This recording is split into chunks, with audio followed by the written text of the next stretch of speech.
ഇതിൽ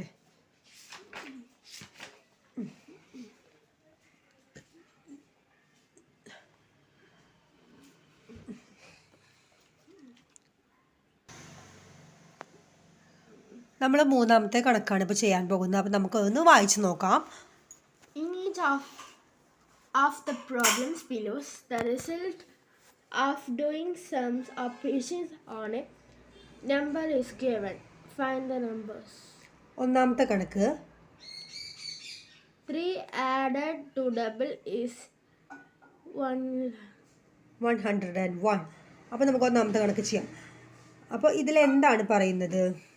ഈ ഗിവൺ ബിലോയിലുള്ള കണക്കുകൾ ചെയ്യാനാണ്, അതിൻ്റെ റിസൾട്ട് കണ്ടുപിടിക്കാനാണ് ക്വസ്റ്റ്യൻ്റെ. ആദ്യത്തെ കണക്ക് 3 added to double is 101. അപ്പോൾ നമ്മൾ ഒരു നമ്പർ എക്സ് ആണെന്ന് വിചാരിക്കാം. അപ്പോൾ നമ്മൾ മാത്സ് പരമാവധി ചെയ്യുമ്പോൾ നോക്കിയിരുന്ന് പഠിക്കാൻ പറ്റില്ല. അപ്പോൾ നമുക്ക് ഒരു നോട്ട് ബുക്കിൽ ചെയ്ത് പഠിക്കുന്നതാണ് വെരി സിമ്പിൾ. അപ്പോൾ മൂന്നാമത്തെ കണക്കിലെ ഒന്നാമത്തെയാണ് നമ്മൾ ചെയ്യാൻ പോകുന്നത്. അപ്പോൾ ഇതിലെന്താണ് പറഞ്ഞിരിക്കുന്നത്? 3 added to double is 101. അപ്പോൾ ഒരു നമ്പറിനെ നമുക്കൊരു എക്സ് ആണെന്ന് വിചാരിക്കാം. Number is equal to x. X ആണ് നമ്പർ. അപ്പോൾ നമ്പർ നമ്മൾ എക്സ് ആണെന്ന് വിചാരിച്ചു. ഇതിലെന്താ പറഞ്ഞത്? 3 added to double. 3 added to double എന്ന് പറയുന്നത്. അപ്പോൾ ഒരു നമ്പർ നമ്മൾ എക്സ് ആണ്, അതിനെ ഡബിൾ ചെയ്യാന്ന് പറഞ്ഞാൽ 2 കൊണ്ട് ഗുണിക്കുക എന്നാണ്. 2 കൊണ്ട് ഗുണിക്കുക. അപ്പോൾ 2 കൊണ്ട് മൾട്ടിപ്ലൈ ചെയ്യാം. അപ്പോൾ 2 നമ്മൾ ഇതിൻ്റെ 2 ഇൻറ്റു എക്സ്. അപ്പോൾ എന്താ വരിക? 2x അല്ലേ? 2x. പിന്നെ എന്താ ക്വസ്റ്റ്യൻ ഉള്ളത്? 3 added എന്ന് പറഞ്ഞാൽ 3 കൊണ്ട് അഡീഷൻ കൂട്ടുക. അപ്പോൾ ഇതിൻ്റെ കൂടെ +3. ഒന്ന് വായിച്ചു നോക്കിയേ. 3 added to ഡബിൾ. അപ്പോൾ ഒരു നമ്പറിനെ ഡബിൾ ചെയ്ത് അതിൻ്റെ കൂടെ 3 ആഡ് ചെയ്യുക എന്നാണ് ക്വസ്റ്റ്യനിലുള്ളത്. അതിൻ്റെ ആൻസറാണ് 101 എന്ന് പറഞ്ഞ് ആൻസർ വന്നിരിക്കുന്നത്. അപ്പോൾ കണക്ക് കറക്റ്റായിട്ട് മനസ്സിലായല്ലോ. ഇനി നമുക്കിതിൽ എക്സ് കണ്ടുപിടിക്കാനാണ് അവർ പറഞ്ഞിരിക്കുന്നത്. അപ്പോൾ ഇതിലെങ്ങനെ എക്സ് കണ്ടുപിടിക്കാം എന്ന് നോക്കാം. അപ്പോൾ ഞാൻ മുമ്പ് തന്നെ പറഞ്ഞിട്ടുണ്ട്, നമ്മൾ കണ്ടുപിടിക്കേണ്ടത് എന്തോ അതിനെ മാത്രം ഇവിടെ നിർത്തി ബാക്കിയുള്ളതൊക്കെ ഈക്വലിൻ്റെ അപ്പുറത്തേക്ക് നമ്മൾ കൊണ്ടുപോവുകയാണ് ആദ്യം ചെയ്യേണ്ടത്. അപ്പോൾ 2x നമ്മൾ അവിടെ നിർത്തുന്നു. ഈസ് ഈക്വൽ ടുവിൻ്റെ അപ്പുറത്ത് 101 ഓൾറെഡി ഉണ്ട്. ഇനി നമ്മുടെ ഈക്വൽ ടുവിൻ്റെ ഇപ്പുറത്തുള്ള ഒരു സാധനം ഇവിടെ എഴുതിയിട്ട് അത് ഏതാണ്? 3 അഡീഷനാണ്. അപ്പോൾ അപ്പുറത്തേക്ക് പോകുമ്പോൾ അത് സബ്സ്ട്രാക്ഷനാണ്. അപ്പോൾ -3 ആവും ഇല്ലേ? അപ്പോൾ 2x ഈസ് ഈക്വൽ ടു 98. എക്സിനെ മാത്രം അവിടെ നിർത്തി 2നെ നമുക്ക് അപ്പുറത്തേക്ക് കൊണ്ടുപോകാം. അപ്പോൾ ഇവിടെ മൾട്ടിപ്ലിക്കേഷൻ ആയതുകൊണ്ട് അവിടെ പോകുമ്പോൾ ഡിവിഷനാവും. അപ്പോൾ 98 ഡിവൈഡഡ് ബൈ 2 മനസ്സിലായ? അപ്പോൾ 98 ഹരിക്കണം 2. നമുക്കെല്ലാവർക്കും ചെയ്യാൻ അറിയുന്നതാണ്, പക്ഷെ ഞാൻ തെറ്റിച്ചു. പിന്നെയും ശരി. അപ്പോൾ 98 നീ പിടിച്ചത് ഹരിക്കണം 2. അപ്പോൾ 4 × 8 189 49 ആണ് ആൻസർ വന്നേക്കുന്നത്. അപ്പോൾ x is equal to 49 answer കിട്ടിയത് കണ്ടോ? മനസ്സിലായില്ലേ? സിമ്പിൾ അല്ലേ കണക്ക്? ഇനി നെക്സ്റ്റ് കണക്ക് ചെയ്താലോ? എല്ലാ കുട്ടികൾക്കും മനസ്സിലായില്ലേ?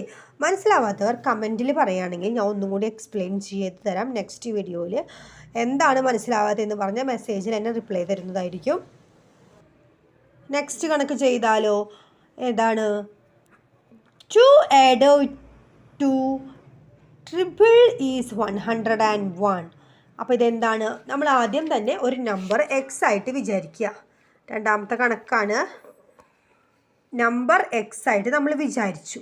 പിന്നെ നമ്മൾ ഇപ്പോൾ ക്വസ്റ്റ്യനിൽ പറഞ്ഞിരിക്കുന്ന ട്രിപ്പിൾ എന്ന് പറഞ്ഞ് 3 × x മറ്റേത് നമ്മൾ ഡബിൾ ചെയ്യാതായതുകൊണ്ടാണ് 2x ഇട്ടത്. ഇത് ട്രിപ്പിൾ എന്ന് പറഞ്ഞിട്ടുണ്ട്. അപ്പോൾ 3 × x, പിന്നെ 3 × x, അപ്പോൾ 3x ആണ് നമുക്കറിയാം. 3x പിന്നെ എന്താ ക്വസ്റ്റ്യനിൽ പറഞ്ഞിരിക്കുന്നത്? 2 ആഡഡ്, 2 കൊണ്ട് ആഡ് ചെയ്യുന്നുണ്ട്. അപ്പോൾ +2 = 101 അല്ലേ? ഇനി നമ്മൾ നേരത്തെ ചെയ്ത കണക്ക് പോലെ തന്നെ എക്സിനെ കണ്ടുപിടിക്കാൻ വേണ്ടി എക്സ് ഉള്ള സംഭവം മാത്രം അവിടെ വെച്ച് ബാക്കിയുള്ളതിനൊക്കെ ഈക്വലിൻ്റെ അപ്പുറത്തേക്ക് കൊണ്ടുവരികയാണ്. അപ്പോൾ നമുക്ക് സിമ്പിളായിട്ട് കണ്ടുപിടിക്കാൻ പറ്റും. അപ്പോൾ നമ്മൾ ഇവിടെ 3x അവിടെ നിർത്തി, മറ്റേതിനെ അവിടേക്ക് കൊണ്ടുപോകണം. +2 അപ്പുറത്തേക്ക് പോകുമ്പോൾ സബ്സ്ട്രാക്റ്റഡ് ബൈ 2 ആവും. അപ്പോൾ 99. അപ്പോൾ 3 = 99, x = 99. ഇത് മൾട്ടിപ്ലിക്കേഷനാണ്. 3 അങ്ങോട്ട് പോകുമ്പോൾ ഡിവിഷനോ ഡിവൈഡഡ് ബൈ 3. അപ്പോൾ എത്രയോ ആൻസർ വരിക? 33 ആണ് ആൻസർ വരിക. അപ്പോൾ x = 33. കിട്ടിയില്ലേ? മനസ്സിലായില്ലേ? നമ്മൾ എക്സിനെ ഒരു നമ്പറായിട്ട് നമ്മൾ വിചാരിക്കുകയാണ്. അത് കഴിഞ്ഞ് കണക്കിൽ എന്താണോ പറഞ്ഞിരിക്കുന്നത് അതുപോലെ എഴുതാൻ പഠിച്ചാൽ കണക്ക് കിട്ടി. നിങ്ങൾ കാണുമ്പോൾ എല്ലാവർക്കും തോന്നും കണക്ക് വെരി സിമ്പിളാണ്. പക്ഷെ ചെയ്ത് നോക്കുമ്പോൾ നമ്മൾ എവിടെ തെറ്റുപറ്റുകയെന്ന് നമുക്കറിയില്ല. അതുകൊണ്ട് കാണുക അല്ല കണക്ക് വേണ്ടത്, നമ്മൾ ചെയ്ത് നോക്കണം. എൻ്റെ കൂടെ ആയാലും ചെയ്ത് ഒരു റഫ് പേപ്പർ ആയാലും മതി. നമ്മൾ ചെയ്ത് നോക്കിയാലാണ് കണക്ക് തറായിട്ട് കിട്ടുള്ളൂ. അല്ലാണ്ട് വെറുതെ കണ്ടപ്പോൾ കിട്ടി, എഴുതുമ്പോൾ കിട്ടിയില്ല എന്നുകൊണ്ട് ഒരു കാര്യമില്ല. ഇനി മൂന്നാമത്തെ കണക്ക് ചെയ്താലോ? മൂന്നാമത്തെ പറയുന്നത് 3 subtracted from the double is 101. എന്താ ചെയ്യുന്നത്? 3 subtracted ആണ് പറഞ്ഞിരിക്കുന്നത്, ഡബിൾ ആണ് ചെയ്യുന്നത്. അപ്പോൾ നമ്മൾ എന്താ ആദ്യത്തെ പോലെ തന്നെ നമ്മൾ നമ്പർ x ആയിട്ട് വിചാരിച്ചു എന്ന് ആ നമ്പർ ഡബിൾ ആവുകയാണ് ചെയ്യുന്നത്. ഡബിൾ ആവുക എന്ന് മനസ്സിലായില്ലേ? അപ്പോൾ 2x, കഴിഞ്ഞ പ്രാവശ്യം ഞാൻ പറഞ്ഞെന്താണ്? 2x. അത് കഴിഞ്ഞിട്ട് പിന്നെ എന്താണ് ചെയ്തിരിക്കുന്നത്? 3 subtracted എന്ന് പറഞ്ഞാൽ 3 കുറയ്ക്കുക എന്നാണ് അർത്ഥം. ഈ ഡബിൾ ചെയ്ത നമ്പറിൽ നിന്ന് 3 കുറയ്ക്കുക. നമ്മളൊരു നമ്പർ എടുത്തു, ആ നമ്പറിനെ നമ്മൾ ഡബിൾ ചെയ്തു, അതിനുശേഷം അതിൽ നിന്ന് 3 കുറയ്ക്കുമ്പോൾ 101 വന്നു. മനസ്സിലായില്ലേ? അപ്പോൾ എത്ര? 101. ഇത് എഴുതാൻ കിട്ടിക്കഴിഞ്ഞാൽ ഈ കണക്ക് പൂർണ്ണമായി. പിന്നെ നമ്മൾ ശ്രദ്ധ കുറവുകൊണ്ടാണ് പിന്നെയുള്ള കണക്കുകൾ തെറ്റിക്കുന്നത്. നമ്മൾ മനസ്സിൽ ശ്രദ്ധിച്ച് ചെയ്യുക. കണക്ക് കാണുമ്പോൾ എല്ലാവർക്കും വെരി സിമ്പിളാണ്, ചെയ്ത് നോക്കുമ്പോഴാണ് തെറ്റുകൾ പറ്റുക. അപ്പോൾ ചെയ്യാം. ഇത് ഞാൻ നേരത്തെ പറഞ്ഞ പോലെ തന്നെ 2x അവിടെ നിർത്തി. 101 ഈക്വലിൻ്റെ അപ്പുറത്തേക്ക് എടുക്കുന്നുണ്ട്. ഇവിടെ -3 ആണ്. അപ്പോൾ അപ്പുറത്തേക്ക് പോകുമ്പോൾ എന്താവും? +3. സമത്തിൻ്റെ അപ്പുറത്തേക്ക് എന്ത് പോവുകയാണെങ്കിലും പ്ലസ് ഉള്ളത് മൈനസ് ആവും, മൈനസ് ഉള്ളത് പ്ലസ് ആവും, ഇൻറ്റു ഉള്ളത് അഡീഷൻ ആവും, അഡീഷൻ ഉള്ളത് ഇൻറ്റു ആവും. അതെല്ലാവർക്കും അറിയണ കാര്യമല്ലേ? അപ്പോൾ അങ്ങനെ ചെയ്തു. അപ്പോൾ 2x = 101/+3. അപ്പോൾ 104 കിട്ടിയില്ലേ? x = 104 divided by 2. എന്തങ്ങനെ വരാൻ കാരണം? 2x ഇവിടെ മൾട്ടിപ്ലിക്കേഷനാണ്. 2 × x ആണ് 2x. അപ്പോൾ 2 അങ്ങോട്ട് പോകുമ്പോൾ അത് ഡിവിഷനായി മാറി. അപ്പോൾ x = എന്താവും ആൻസർ വരിക? വെട്ടി ചെറുതാക്കാൻ അറിയില്ലേ നിങ്ങൾക്ക്? 5 2. അപ്പോൾ എത്രയാ? 52 ആണ് ആൻസർ വരിക. ഇങ്ങനെ അറിയാത്തവർ 104 ഡിവൈഡഡ് ഹരിക്കണം 2 ഇട്ട് ചെയ്ത് കഴിഞ്ഞാൽ അറിയാൻ പറ്റുന്നതായിരിക്കും. ഇങ്ങനെ ഡിവൈഡ് ചെയ്യാൻ അറിയണവർക്ക് അങ്ങനെ ചെയ്താൽ മതി. ഇതിലിപ്പോൾ 2ൽ 5 ടൈംസ് ആണ് 10. 5 ടൈംസ് എഴുതി, പിന്നെ 4ൽ 2 ടൈംസ് 52 ആണ് ആൻസർ. ഈ 3 കണക്കും കിട്ടിയില്ലെങ്കിൽ അതിൽ ഒരു കണക്കും കൂടി നമുക്ക് ചെയ്യാണ്ട് നോക്കിയാലോ? 2 subtracted from the triple is 101. അപ്പോൾ നാലാമത്തെ കണക്കാണ് നമ്മൾ ചെയ്യാൻ പോകുന്നത്. നിങ്ങൾ പറഞ്ഞു നോക്കിയാണ് നമ്മൾ ആദ്യം എന്താ ചെയ്യേണ്ടത്? ഒരു നമ്പർ നമ്മൾ x ആയിട്ട് വിചാരിച്ചു. ഇതിലെന്താ പറഞ്ഞിരിക്കുന്നത്? ട്രിപ്പിൾ എന്ന് പറഞ്ഞാൽ 2 ആണോ ഗുണിക്കേണ്ടത് അതോ 3 ആണോ? 3. 3 × x. അപ്പോൾ 3x അല്ലേ? 3xൻ്റെ കൂടെ ഗുണിച്ചു സബ്സ്ട്രാക്റ്റഡ് ബൈ 3 അല്ല 2 ആണ് പറഞ്ഞിരിക്കുന്നത്. അപ്പോൾ -2 സബ്സ്ട്രാക്റ്റ് ചെയ്യാനാണ് പറഞ്ഞിരിക്കുന്നത്. അപ്പോൾ -2 ഈസ് ഈക്വൽ ടു 101 അല്ലേ? വെരി സിമ്പിൾ അല്ലേ ഇനി ചെയ്യാൻ ഈ കണക്ക്. 3x അവിടെ നിർത്തുന്നു ഈക്വലിൻ്റെ അത് കഴിഞ്ഞ് 101 എന്ന് എഴുതി. പിന്നെ ഈ -2 അപ്പുറത്തേക്ക് പോകുമ്പോൾ +2 ആകും.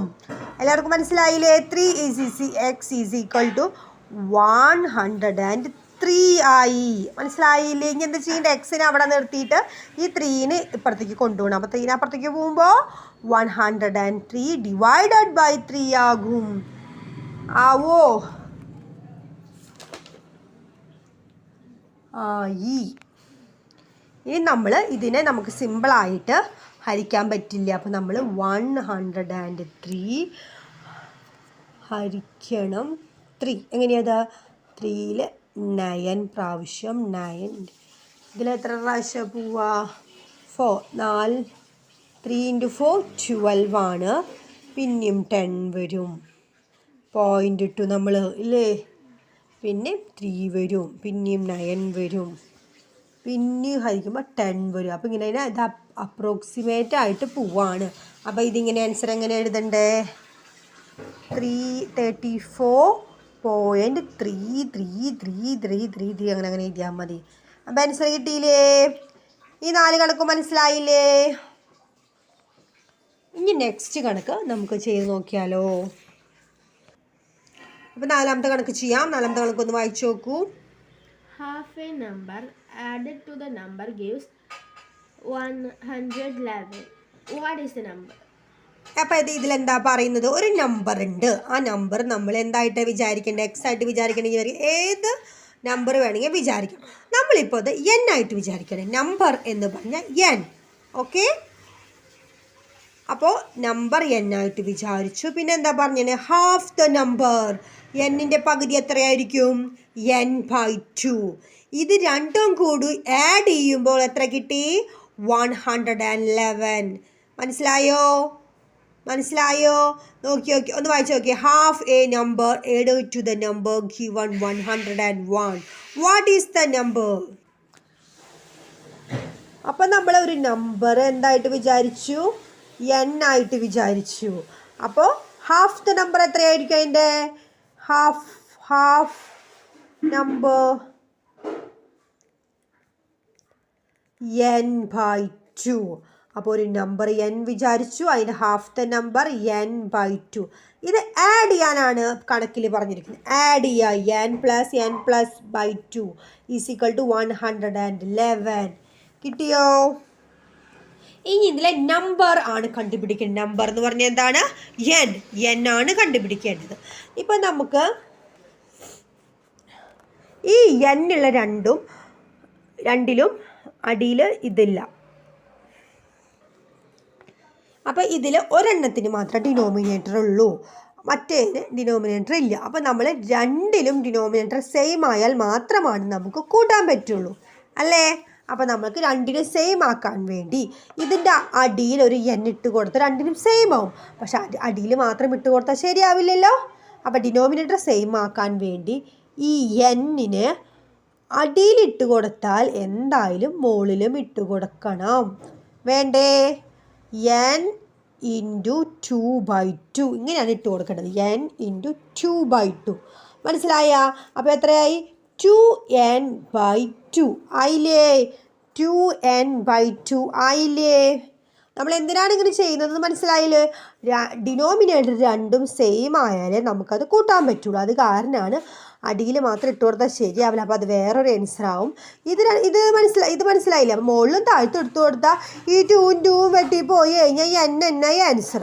അതാണ് നമ്മൾ അടിയിലും മുകളിലും ഇട്ട് കൊടുക്കുന്നത്. അപ്പോൾ നമുക്കത് ആവശ്യമുള്ളതുകൊണ്ടാണ് നമ്മൾ അടിയിലും മുകളിലും ഇട്ട് കൊടുക്കുന്നത്. മനസ്സിലായില്ലേ? അപ്പോൾ n തന്നെയാണ് 2n/2. മനസ്സിലായില്ലേ അത്? അപ്പോൾ നമ്മൾ n-നോട് ഈ കണക്ക് ഇതാണ്.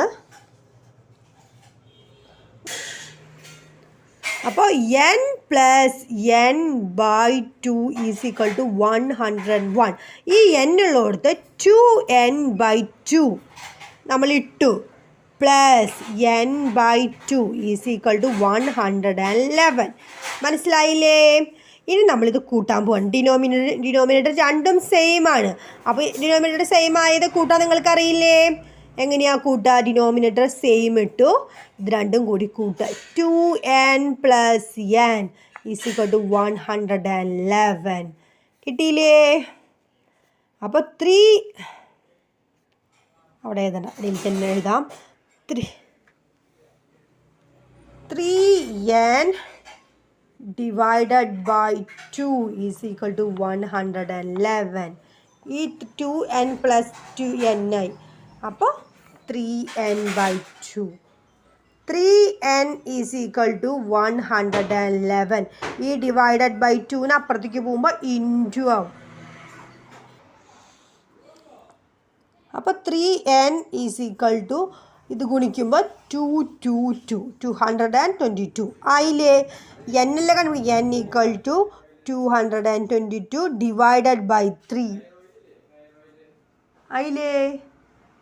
ഇനി ഇത് തമ്മിൽ ഹരിക്കട്ടെ. അപ്പോൾ ഇത് കണ്ടുപിടിക്കാൻ നമുക്ക് ഹരിച്ച് നോക്കാം. ഇങ്ങനെ എഴുതി ഹരിക്കാൻ പോവാണ്. 7 21 3 × 7 21 അല്ലേ? അപ്പോൾ 12 4 × 3 12. അപ്പോൾ ആൻസർ എത്രയാണ്? 74. അപ്പോൾ n = 74. n = 74. കിട്ടിയില്ലേ? മനസ്സിലായില്ലേ? കണക്കുകൾ മനസ്സിലായില്ലേ? ഒരു കുഴപ്പമില്ലല്ലോ ഇത് ചെയ്യാൻ. സിമ്പിളല്ലേ മക്കളെ? അപ്പോൾ ഈ സെക്ഷനിലെ അവസാനത്തെ കണക്കായി 5ാമത്തെ കണക്ക് നമുക്ക് വായിച്ചു നോക്കാം. വായിക്കൂ.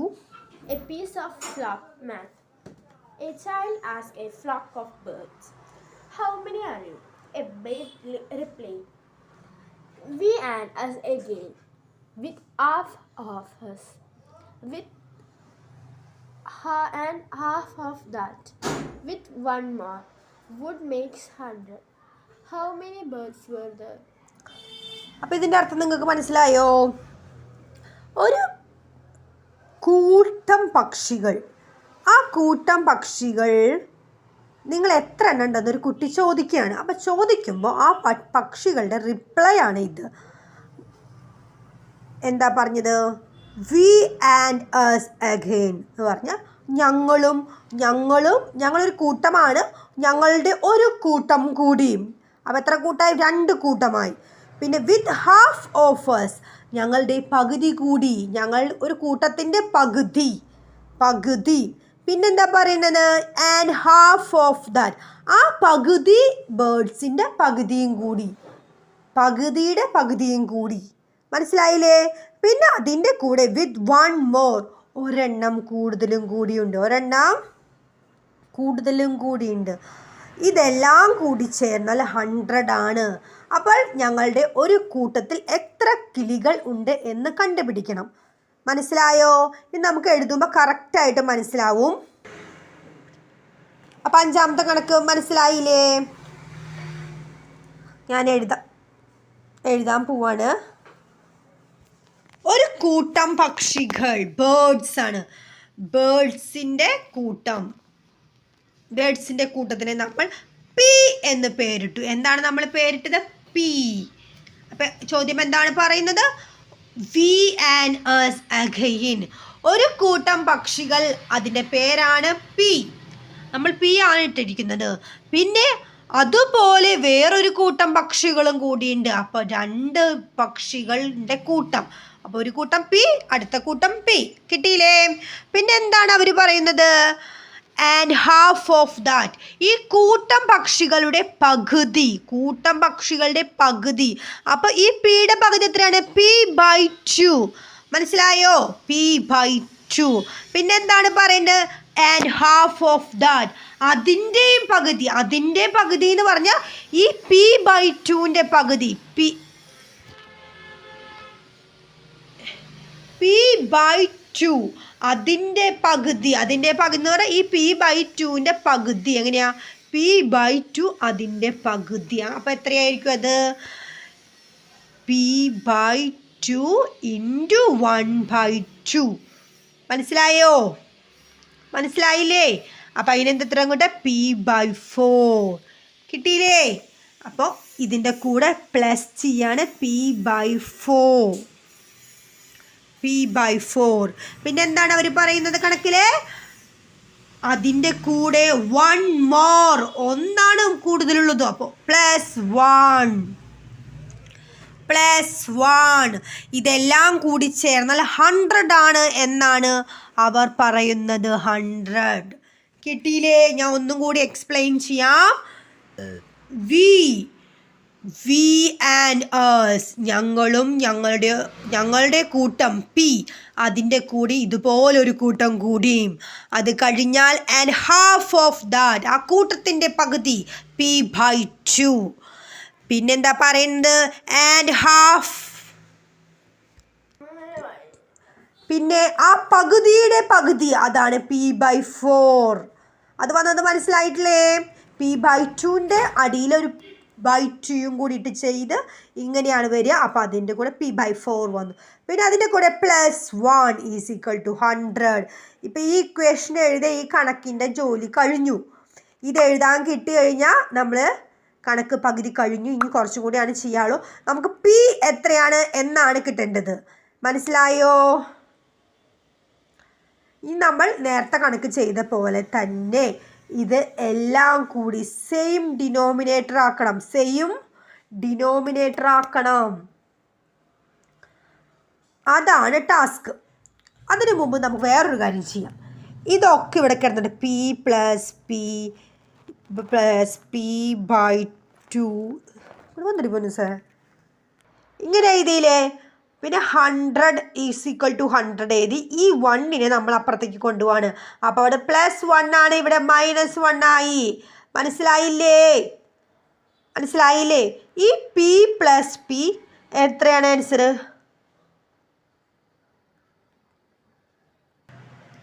അപ്പോൾ ഈ 2 pയും കൂട്ടി 2p എന്ന് കിട്ടി. 2p + p/2 + p/4 = 99. ആൻസർ കിട്ടിയില്ലേ? ഇനി നമുക്ക് ഇതെല്ലാം കൂടി ഡിനോമിനേറ്റർ 4 ആക്കണം. 2p + p/2 + p/4 = 99. ഇതുവരെ എത്തിയില്ലേ? ഇനി ഈ 4 ആണ് ഡിനോമിനേറ്റർ. ഇതിന് ഒന്നെങ്കിൽ നമുക്ക് 4 ഡിനോമിനേറ്റർ സെയിം ആക്കാം, അല്ലെങ്കിൽ നമുക്ക് 2 ഡിനോമിനേറ്റർ സെയിം ആക്കാം. നമുക്ക് 4 ആക്കാം. ഡിനോമിനേറ്റർ സെയിം ആവണം. അപ്പോൾ 2pനെ നമുക്ക് ആദ്യം അടിയിൽ 4 വരണം. അടിയിൽ 4 വരാൻ നേരത്തെ കണക്കിൽ എങ്ങനെ ചെയ്തേ? മുകളിലും താഴെയും സെയിം നമ്പർ കൊണ്ട് ഗുണിച്ചാൽ മതി അല്ലേ? അപ്പോൾ നമുക്ക് 4 ആയതുകൊണ്ട് 4 കൊണ്ട് ഗുണിച്ചു. അപ്പോൾ എത്ര ആൻസർ വരിക? ഈ 2p × 4 എത്ര? 8p/4. മനസ്സിലായോ? പിന്നെ അടുത്തത് p/2നെ നമുക്ക് 4 ആക്കണം. p/2നെ 4 ആക്കാൻ വേണ്ടി അടിയിലും താഴെയും 4 കൊണ്ട് ഗുണിച്ചു. കേട്ടില്ലേ? അപ്പോൾ 4p, p × 4 4p / 2 × 4. അതെന്താ ഗുണിക്കാഞ്ഞെന്ന് വെച്ചാൽ അത് 8 ആവും. 8 നമുക്ക് ആവശ്യമില്ല, നമുക്ക് 4 ആണ് ഡിനോമിനേറ്റർ ആവശ്യം. അതാണ് നമ്മൾ അങ്ങനെ ചെയ്യാഞ്ഞത്.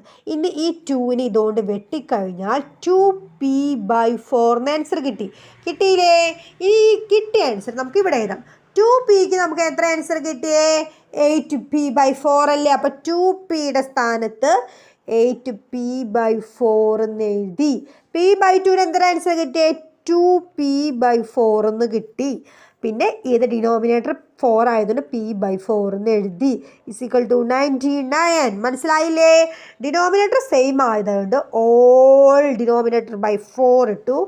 8p + 2p + p = 99. 8ഉം 2ഉം 10, 10ഉം 1ഉം 11. അപ്പം 11p = 4. കിട്ടിയാ? = 99. നമുക്ക് p ആണ് കണ്ടുപിടിക്കേണ്ടത്, അത് മറക്കരുതേ. അപ്പം 11p = 99. ഈ 4നെ നമ്മൾ അപ്പുറത്തേക്ക് കൊണ്ടുപോവാണ്. അപ്പോൾ ഇത് ഡിവിഷനാണ്, അപ്പുറത്തേക്ക് പോകുമ്പോൾ മൾട്ടിപ്ലിക്കേഷൻ ആകും. അണ്ടർസ്റ്റാൻഡ്? അപ്പം 11p = 99 × 4. അത് ഗുണിക്കണ്ട, അതിന് വേറൊരു സൂത്രമുണ്ട്. ഇനി p ആണ്. p = 11 നമ്മൾ അപ്പുറത്തേക്ക് കൊണ്ടുപോകണം. അപ്പോൾ 99 × 4. ഇത് മൾട്ടിപ്ലിക്കേഷനാണ്, അപ്പുറത്തേക്ക് പോകുമ്പോൾ അത് ഡിവിഷൻ ആകും. ആയില്ലേ? ഇനി നമുക്കത് സോൾവ് ചെയ്യാം. സോൾവ് ചെയ്ത് മനസ്സിലായോ? 11 9 ഇൻറ്റു 11 ഈസ് ഈക്വൽ ടു 99. അപ്പോൾ അത് നമ്മൾ വെട്ടിച്ചെറുതാക്കി. അപ്പോൾ 9 ഇൻറ്റു 4 മാത്രമേ ഉള്ളൂ. 9 ഇൻറ്റു 4 ഈസ് ഈക്വൽ ടു 36. കിട്ടിയോ? അപ്പോൾ പി ഈസ് ഈക്വൽ ടു 36. കിട്ടിയോ? സിമ്പിളല്ലേ മക്കളെ? ഒന്ന് ആലോചിച്ചാൽ മനസ്സിലാക്കാവുന്ന കണക്കേ ഉള്ളൂ. നമ്മൾ വേറെ ചിന്തകളൊന്നും ആലോചിക്കാതെ ഇത് നന്നായി ആലോചിച്ചാൽ മനസ്സിലാകും. ഇത് നമ്മൾ നോക്കിയാൽ നമുക്ക് മനസ്സിലാവും, പക്ഷേ ചെയ്ത് നോക്കുമ്പോൾ തെറ്റും. അപ്പം നമ്മൾ ചെയ്ത് തന്നെ പഠിക്കണം. കണക്ക് ഒന്നും വായിച്ച് പഠിക്കാനോ നോക്കി പഠിക്കാനോ പാടില്ല. എല്ലാ കുഞ്ഞുമക്കളും കണക്ക് ചെയ്ത് തന്നെ പഠിക്കണം. 1-2 പ്രാവശ്യം ചെയ്താലും ഒരു കുഴപ്പമില്ല. നമുക്ക് എവിടെയോ തെറ്റണേന്ന് നമ്മൾ ചെയ്ത് നോക്കിയാൽ മാത്രമേ അറിയുള്ളൂ. അപ്പോൾ ബായ് കുട്ടീസ്, നെക്സ്റ്റ് വീഡിയോയിൽ കാണാം. എന്നെ ഇഷ്ടമാവുകയാണെങ്കിൽ ലൈക്ക് ചെയ്യാൻ മറക്കില്ലല്ലോ. എന്തെങ്കിലും ഡൗട്ട് ഉണ്ടെങ്കിൽ കമൻറ്റ് വഴി ചോദിക്കണേ.